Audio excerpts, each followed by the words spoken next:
Journey in coming to the bar is a fortunate one in that it consists of a fortunate journey consisting of a Caribbean heritage, state school education, non-Russell Group university, and also just growing up not knowing any solicitors or barristers in my immediate family or even extended family. And I use the word fortunate deliberately to describe those elements because now that I'm a pupil, now that I'm in practice, I can see the value of those experiences and the perspective that those different non-traditional narratives give me when I'm carrying out my work, when I am able to relate to people, when I'm able to traverse different networks of professionals and lay clients and organizations. I reflect on all of those previous experiences which assist me. Relatively normal schooling up until the end of sixth form. Once I finished sixth form, instead of going to university, I started working in various bars and clubs in my hometown. Whilst I was doing that, I was also the drummer of a metal band. So I was, it was a largely nocturnal existence, mixing drinks and playing gigs all over the country and whatnot. I didn't go to university to study law until a good 3 or so years after that. So I'd spent a good period of time sort of out in the world, as it were. And then I did a fast track degree. So I studied law in 2 years. One of my callbacks, as it were, was to 3PB, and the rest is history. My background starts a little bit before myself. My grandparents originally came from a small island in the Caribbean called St. Kitts and Nevis, and they emigrated to the UK in 1961 with my mother, who was a 6-month-old baby at the time. So they're part of the Windrush generation. Now, their story is really interesting because they were both illiterate, couldn't read or write, and they worked as a cleaner in a railway shunter. But I think that their work ethic really sets a trajectory for me and my personality and my background and how that shaped my need to become or want to become a barrister.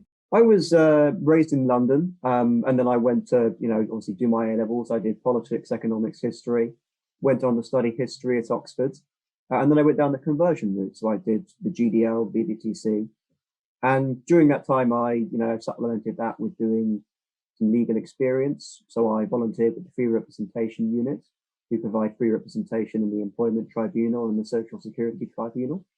And I also volunteered with a charity called Detention Action.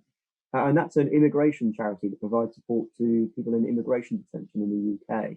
And I think that was a really useful experience because, among other things, what it really taught me was how much of a difference it makes for someone to have a decent lawyer. Because, when you're in that situation, it makes such a difference for someone to know what they're doing, not just on a practical basis, but also in terms of, having enough hope to get through that experience, that actually you might come out on the other side thanks to someone who can help you. I attended the local secondary school, but I didn't opt to stay on for my A-levels or to go to university after that. And then it wasn't until my mid-20s, I suppose. By this point, I'd sort of moved away. I'd made my life my own a little more. I'd held various administrative roles that I'd really enjoyed. I'd enjoyed those a lot, and I'd had my 2 children, my lovely kids as well by this point. But I was left with this feeling of unfulfilled ambition, I suppose, is the best way to put it. So I enrolled with the Open University. That took me 5 years, part-time. It was a long process, but it was one where I felt I really received a much wider education than just the law degree itself. And then I graduated from that this summer. I grew up in a very small town in the Midlands. I went to my local comprehensive state school. I decided that I wanted to become a barrister at 14. I didn't know any barristers or solicitors. I have no friends or family in the profession at that time, but I was able to find and create legal work experience opportunities. For example, my granddad worked in a trade union and I was able to shadow their legal department. And having that on my CV opened other doors and connections and so on.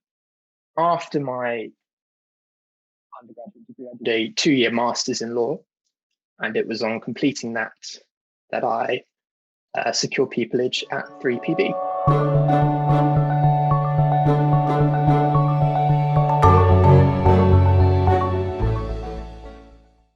The reason I became a barrister, I think, is that, I mean, I've always had a keen sense of right and wrong, I suppose, and in a way, that's often what the law is about, deciding who's right and who's wrong in any given situation.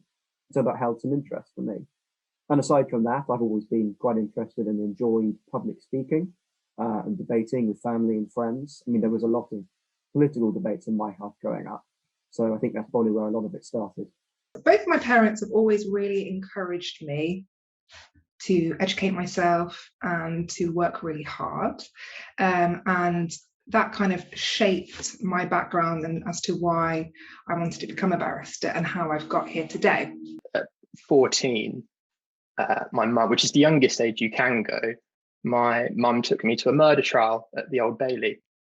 And it was going to the Old Bailey and watching a case that really made me fall in love with the profession. It was the advocacy, the theatre, the cross-examination. I'd always been a comfortable public speaker, even then. And it was after that experience I thought then and there that this is something I could do. I always say when people ask me this question that in part it was an accident that I fell upon this career, but also in another sense, it was exactly where I was always going to be, in the sense that because I didn't know barristers or solicitors growing up, I didn't have that specific goal to aim for. But once I did come across it when I was at university, studying law being a topic that I just found very interesting and intellectually stimulating, having accidentally stumbled across this career, I could really see how my own personal attributes aligned with what was necessary to become what I hope will be an accomplished and successful barrister in the years to come. I was 15 when I decided that I wanted to become a barrister, which was quite unusual because there were no barristers in my family. I didn't actually know any lawyers at the time. And I think I'm going to squarely put that down to the film Legally Blonde, which I'm not ashamed to admit, it's one of my favourites. But that really sparked my curiosity as to what a barrister was and what it would entail. And the more I researched, the more I found that it was a really good mix of the skills that I think I possess, as well as the ability to really help people and affect people's lives in a positive way. I started watching Suits, and I studied law in sixth form, but didn't take it much further than that. But watching Suits, and it just, I don't know, it just sort of clicked with me when I was watching it. The sort of, I think what I envisaged at the time was that I'd live some sort of Harvey Specter-esque life with driving fast cars and wearing $3,000 suits and whatnot. But it was really as simple as watching Suits for the first time that piqued my interest.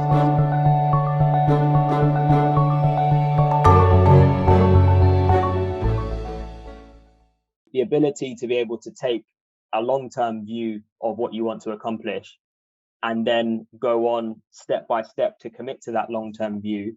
Being patient, you may not always get the results at the time that you want them, but being patient that those results will come, that is certainly part of the journey that's got me to where I am today. The best candidate will always view themselves as a potential colleague rather than a desperate applicant. And what I mean by that is every applicant should go into an interview feeling entirely confident in their own skills, and in particular, the 3 skills that really make you stand out and make you best for that role.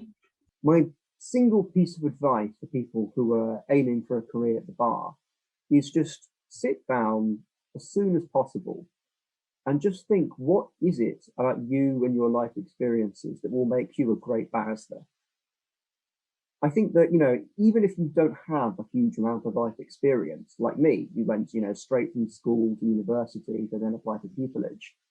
just think about the things you did that show the right quality. You know, were you part of a sports team? Did you do, you know, certain kinds of non-legal debating? Things that really built your character, built your skills. And it will really help you to work out, in a sense, what your X factor is. You know, what is it that's special about you? And aside from that, in a more general sense, you know, it's not just about sending yourself to chambers this. It's also about really helping you to decide whether you want to be a barrister and what fields of law you might want to practice in. You know, do you love the advocacy side of it? Is that what you think you'll be best at? In which case, you know, maybe you want to go more for the sort of criminal side of it than, say, you know, higher end commercial law. And as well, of course, it will just give you a huge amount of confidence, which is something that it's easy not to have when it's such a daunting experience. It's good to know that actually you do know why you'd make a good barrister. So if I was going to give anyone who was facing challenges on their route to the bar, or they felt like they didn't quite fit into the usual mold of what they think a barrister or an aspirant barrister looks like, it would be to talk to people who have faced those challenges. You will find people who are willing to talk to you about their experience and how they, you know, how they've made mistakes in navigating those challenges and how they've done so successfully as well. The best advice I can give is, as soon as you think that you might want to be a barrister, start looking or making 2 to 3 experiences a year. Now, this doesn't have to be shadowing a barrister. Very few of us can get those opportunities, certainly straight away. It can be legal or political or both. For example, my first legal work experience was at a trade union that my granddad worked at. If you start to do this, one of 2 things will happen. The first is that you'll decide the bar is not for you, and that's fine. All your experience is still extremely valuable and transferable. Or number 2, it will confirm your aspirations, and you'll have a CV that no one starting later than you can match. It all adds up over time.